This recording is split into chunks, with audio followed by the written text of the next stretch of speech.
36 जिल्हे, 36 बातम्या. News G9 Maharashtra. उत्तर तुमच्या प्रश्नांची.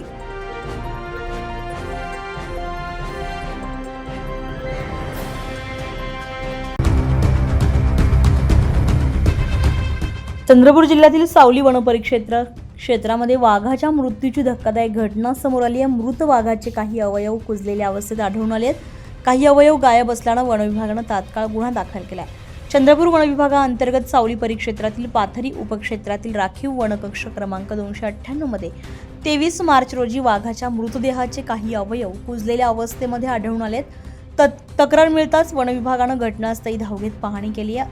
दुपारी सुमारे 12 वाजेच्या सुमारास वाघाचे अवयव विखुरलेल्या आणि कुजलेल्या अवस्थेमध्ये आढळलेत. यातील काही अवयव घटनास्थळावरून गायब असल्याचंही स्पष्ट झालंय.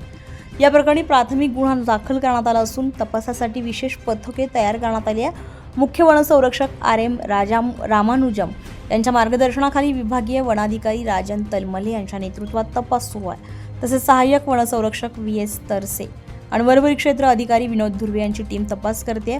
प्राथमिक चौकशीनंतर 4 संशयित आरोपींना ताब्यात घेण्यात आलं असून सावली न्यायालयानं त्यांना 3 दिवसांची वनकोठडी सुनावली आहे.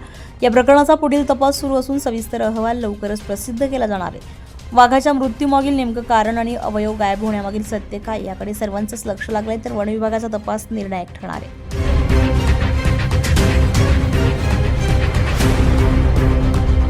न्यूज G9 महाराष्ट्रासाठी क्राईम रिपोर्टर राशिद मुलतानी, चंद्रपूर.